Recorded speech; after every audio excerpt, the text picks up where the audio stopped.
Greetings, everyone. Welcome to another episode of Topic UFO.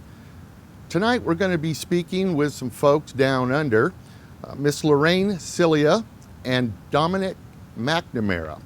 And they come to us from the, the UFO and Paranormal Research Society of Australia. I believe they're located down near Sydney, and we'll get that verified when we talk to them. But this organization, strangely enough, has a story behind it on how it even got started, and we'll be talking to them about that as well. They have all sorts of things that they do. They're, like I said, they're involved in not only UFO but paranormal research as well. So I think without further ado here, we won't waste any time and we'll just invite them on here. Larraine, Dominic, are you there? Yes, we're here. Yep. Great. Well, welcome to Topic UFO. Thanks so much for joining us tonight. Thank you for having us, Rick. You're welcome. Where are you located? Are you in Sydney or outside of Sydney or? Actually, we're in the southwest, so I don't know, what is it, about 65 kilometres the way the crow flies from the Sydney GPO. But yeah, a lot of people don't consider us as being in Sydney, if you know what I mean. Oh, okay. We're in a place called Campbelltown, which is like another satellite place around the outside. It's like being in San Francisco, but you actually live in Foster City or something. Gotcha. It's excellent distance outside of it. Well, listen, you both, I guess, run this UFO and Paranormal Research Society. Larraine, you are the president. Dominic, you are the secretary. It was established back in the year 2000. Why don't you just start off by telling us a little bit about what this society does? Okay. Well, we were established back in the year 2000, originally as Western Sydney UFO Society, specifically for the investigation of aerial phenomena. But in 2006, we realized that the UFO topic goes into the paranormal, and we decided to cover a more overall various aspects of the paranormal. Yeah, essentially the word paranormal is a made-up term for anything extraneous to so-called normality. So technically, I suppose, the UFO phenomenon, such as it is, comes under that banner. But I guess the problem is the way the public sees it is you're either looking at the UFO phenomenon or you're on a ghost hunt. They see the term paranormal as to do with beyond the veil and so on. Well, and UFOs and things in the sky, but there's lots more. There's everything from cryptozoology to some of the most bizarre happenings. We're actually interested in all of it. Yeah, you're not the first person to tell me that those two things go together, the paranormal and the UFO. I think it does confuse people from time to time, but I definitely understand where you're coming from. Now, would you say that the majority of your time is spent on one side of the other, or is it pretty much a 50-50 split between UFO and paranormal? We like to think that we're a 50-50 split, but at the moment the focus is on UFOs because there's so much going on within the UFO community at the moment. So you do a lot more networking with people who have a UFO group, as opposed to the Joe Bloggs Paranormal Research Society. I'm glad that there are plenty of people who, I guess, focus rather than try to be sort of jack of all. Whereas our website is being reconstructed, so the idea is to have a greater reference point for more topics, sort of A to Z, as a stopping point for information about them all. But on the other hand, we were involved in a TV series called right. Paranormal Investigators. We were entering haunted locations and investigating, capturing on film. And we actually did 18 episodes. Wow. We've also... Yeah, they went to air on community TBS here in Sydney. Then they went to community TV stations right around the country. Because it's one of those kind of reality style things, you get what you get on the night. But by the same token, we were looking at the history of various places around Australia that people might not get to see. You know what it's like. If you're on the East Coast in the United States, there are some people who have no idea about California or whatever, but if they're still in one country, just because it's so-called easy to travel doesn't mean to say you get around to all the spots. Oh yeah. So the show was really good like that. Then when that finished, we determined that you could write a compilation of reports in, what is it now, nearly 13 years as a sighted bingo. On top of that, there's what each one of us has historically. So my involvement didn't start the day that I joined this community here. When I was in the state of South Australia, in Adelaide, the city over there, I was with a group where we had a major project, and that project was to dig through the National Archives. So there's 50 odd years worth of cases where you could pick out a standout and say, well, look, let's not just write about it, we'll recreate it. So what did we do? Yeah, we started recreating cases, and we've actually put them on DVD. We got actors, cast them, directed, shot, filmed. It's a no budget circumstance, but it's in trying to personify the paper, so to speak. Wow, that's quite an accomplishment to be able to recreate that with actors and everything else. Aha. There you go. I see. So people would be more likely to watch a DVD nowadays and pick up a book and read it, unfortunately. This is true. I guess the other aspect is that sometimes you might have one person in a household who's really interested in it, and everybody else is not much more than tangentially interested. So you get one person who would actually go out of their way to find this new book you've just written, but nobody else will read it. Whereas if it's playing on the screen, even if no one else says that they're into this stuff, if they sit down and watch a story just to poke holes in the acting and the directing. Hey, there's nothing better than a B movie, I'll tell you anyway, right? Yeah, exactly. And we've had quite a response to that kind of thing. And that went to air on TBS, Community TV here as well. We're currently shooting more episodes now. Well, it just sounds like you've just got your fingers in a lot of different things.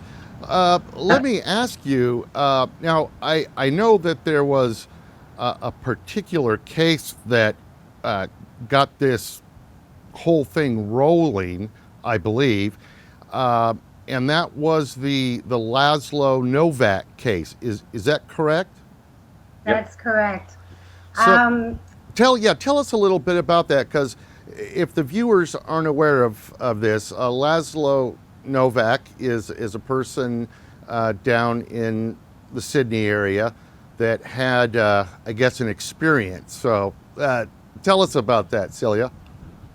Okay. Well, what happened was Lello Novak lives in a high area of Campbelltown, Eagle Vale Drive, so they will tell you how high he is. He has a 360-degree view. But this particular day, he was seeing visitors out of his home, and he happened to look up and see 3 lights flying in formation, a perfect triangle. He ran inside, he got his camera, and he managed to capture these objects. This was on the 5th of June in 1999. And all his guests witnessed it, so it was a multiple witness case. The media became involved. It was actually shown on Channel 7 News.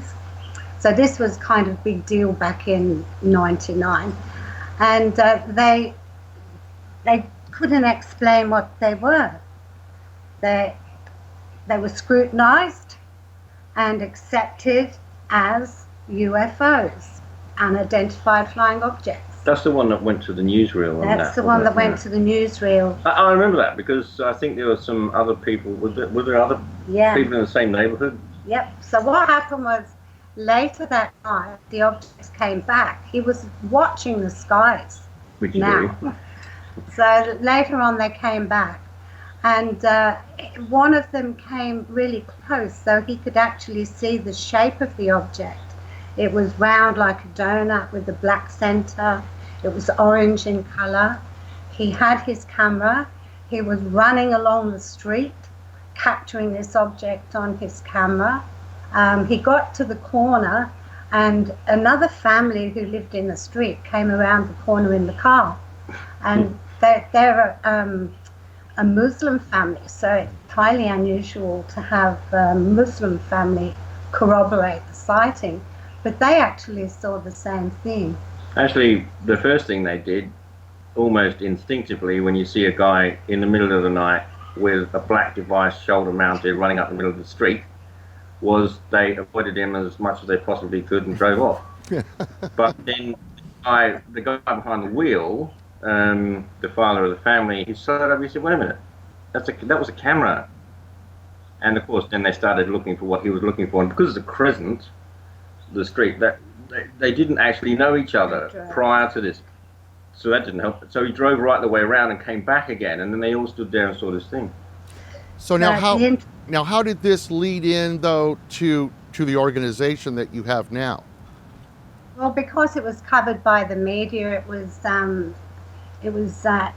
the local newspaper as well, and there was two gentlemen in the Astronomers Society here, Attila Caldi and Philip Ainsworth, and they were interested in Laszlo's sighting, and they decided to get people together from the local area to see if anybody else had had these sightings.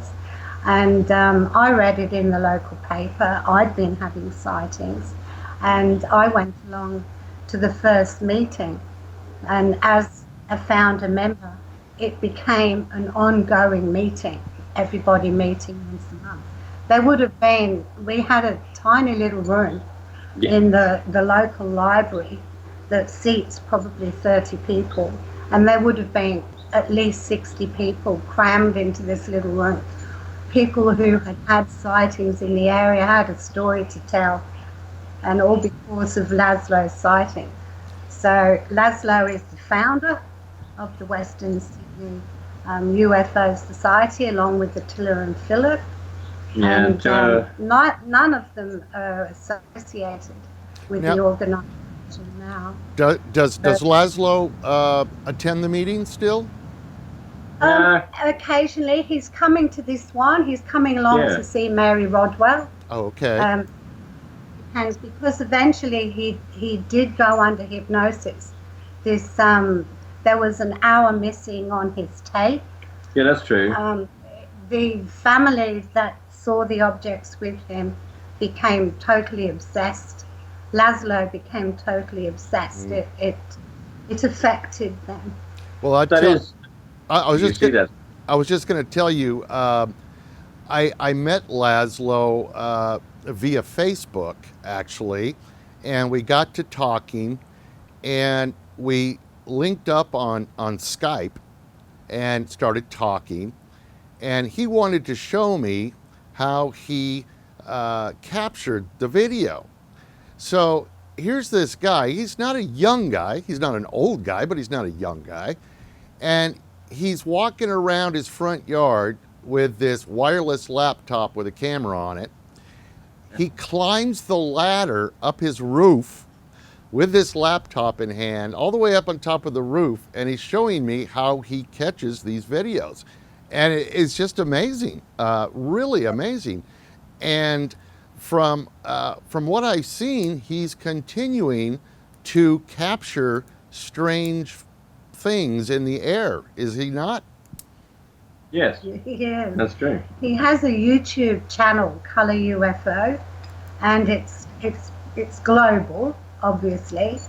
He has thousands of viewers, hundreds of subscribers. He's captured over 200 videos, and mostly now he captures daylight. That's what I was going to say. Most of what he's doing at the moment is going back a little way. A few people shoved an IR filter on a daylight camera, right? Essentially trying to block out everything except the IR. And under those conditions, on a bright day, you can see the brightest stars in the sky. You can see the occasional satellite. People with satellite tracking and stuff like this. And whilst they were doing it, they were getting these other weird floating things that didn't move in straight lines or anything like that. And basically, they were exhausting the possibilities of these were birds, that was something else, but I don't know what this is. And Laszlo basically fell onto that and started doing night and day stuff dependent upon what takes his whim, I suppose. And you know, it's like it could take hours and hours all day just to find something that's not even, doesn't turn out to be something spectacular. But for him to get 250, he's been doing that a long time. Yeah, from what I've seen lately is he is capturing these white orbs that kind of float near the clouds, and then they might move up at an angle or down. Have you seen these, and do you know anything about them? They're obviously under intelligent control because a lot of his footage shows them flying in formation. There's quite a lot of trios, and a lot of our sighting reports are trios of lights. When he first captures a trio, it looks like it might be attached to some kind of circular disc, and then you see them just take off and fly away in all directions, but sometimes they fly off in a triangular formation.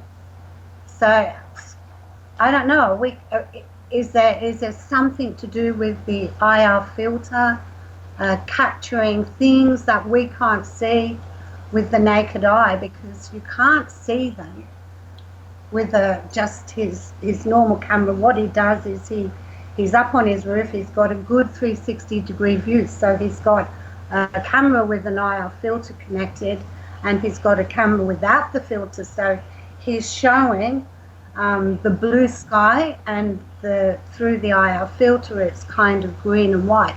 You can see birds fly past, you can see aircraft, but the IR filter picks up these white orbs which are flying in our atmosphere.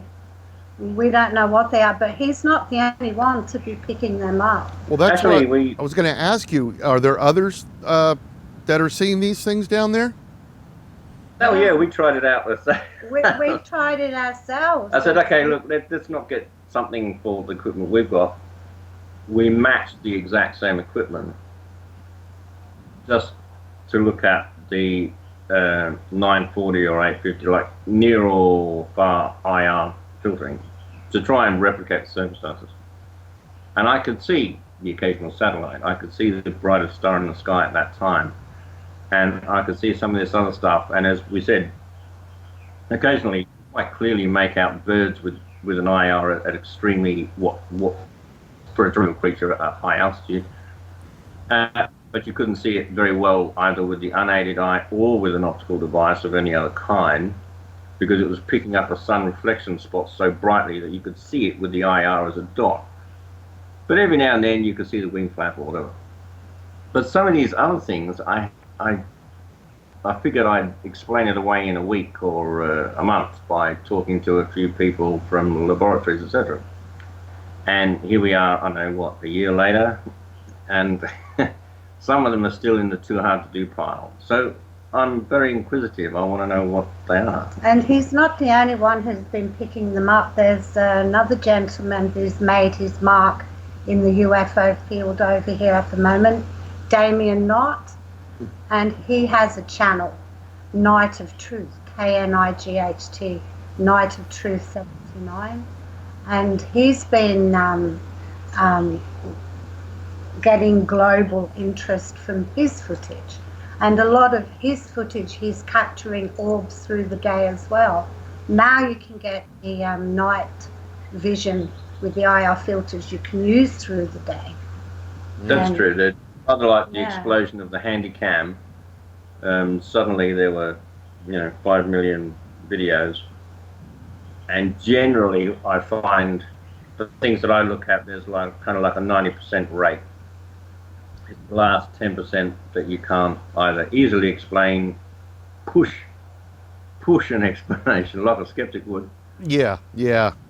Now, Ask you to have no idea what it is. And there's recently another gentleman in Darlington, Perth, in Western Australia, and he's come out and told the media, and they've scrutinised his footage as well. He's got hundreds of photographs, daytime shots of objects floating around or flying around in our skies.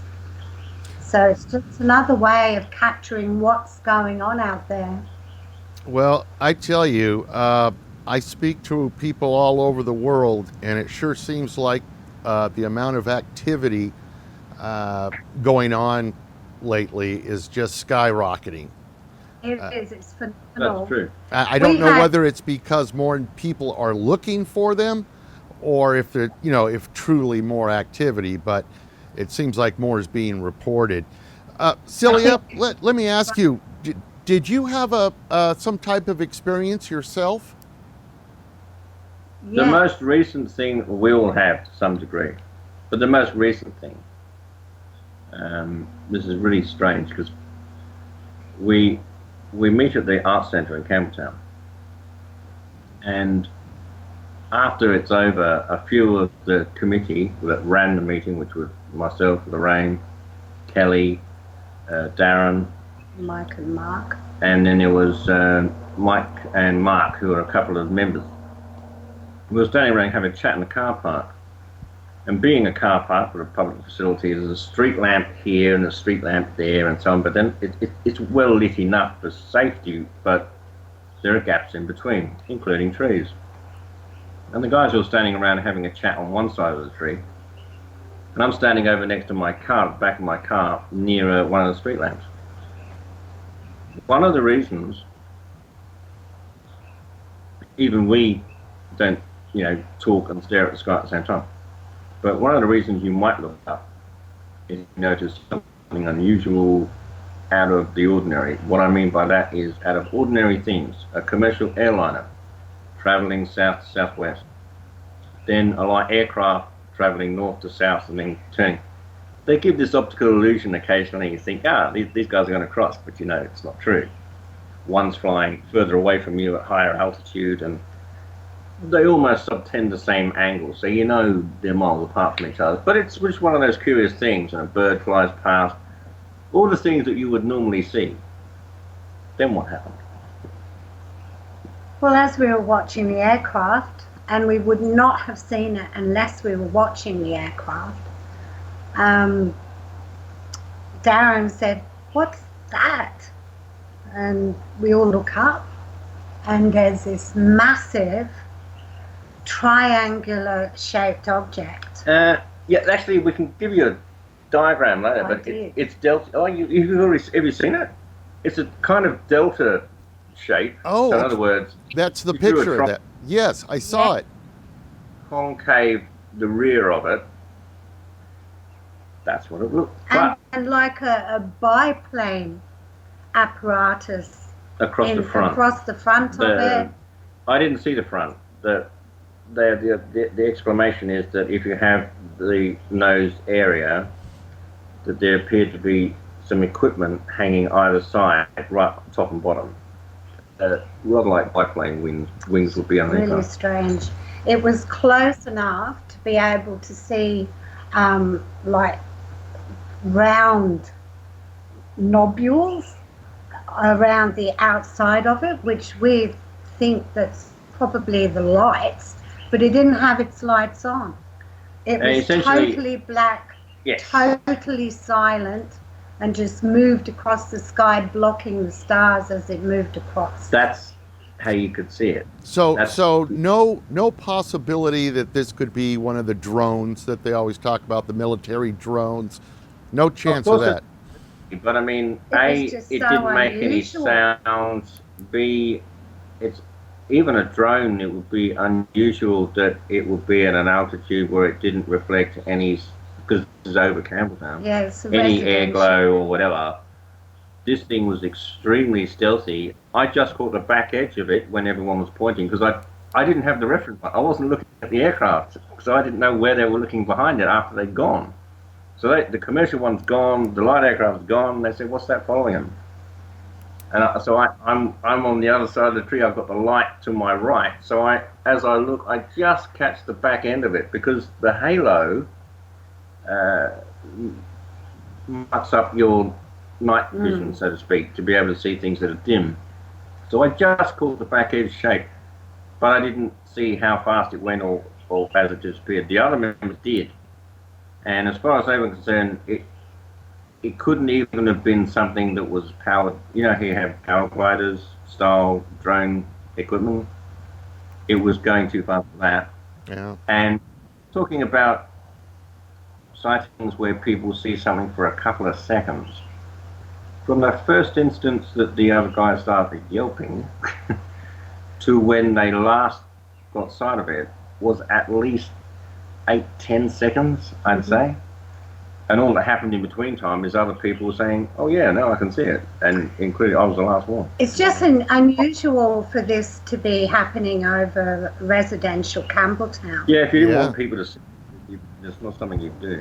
And also, we had, oh goodness me, at least a half a dozen sightings, at least more. And that was within in the week preceding and just after. And Laszlo actually captured triangular-shaped objects flying around in the daytime with his camera about 3 days after our sighting.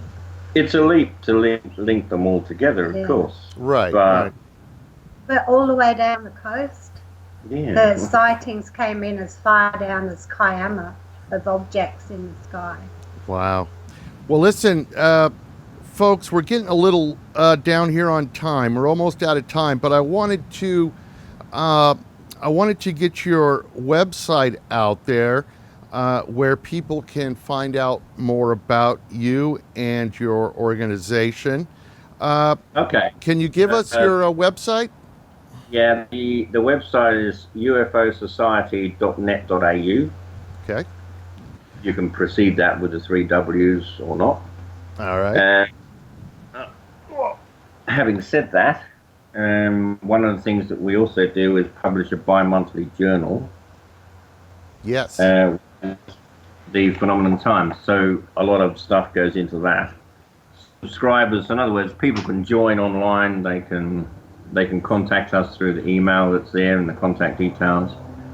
But essentially, UFOsociety.net.au. But a lot of people who use Google, they just put UFO-PRSA, don't hit the return button, and we bounce up to the top of the list.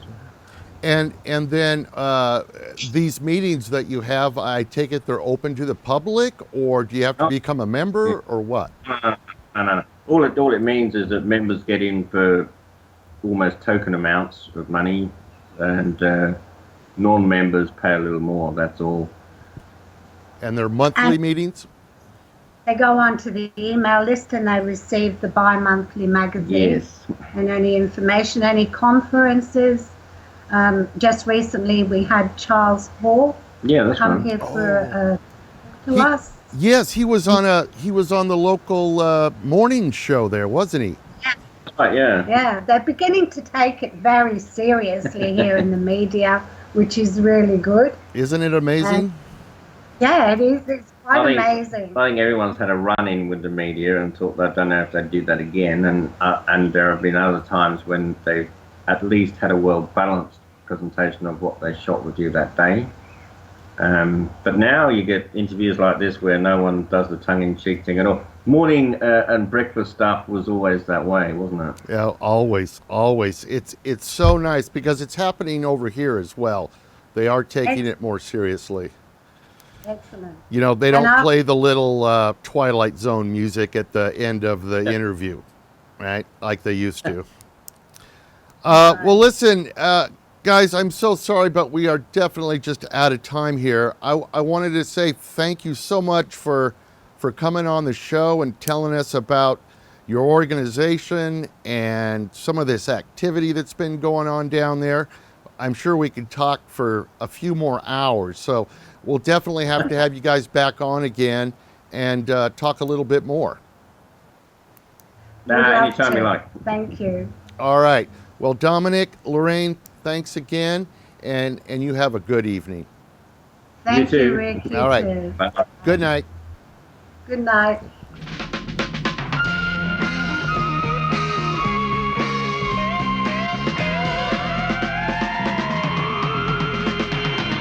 Open the door, you'll find the secret. To find the answer is to keep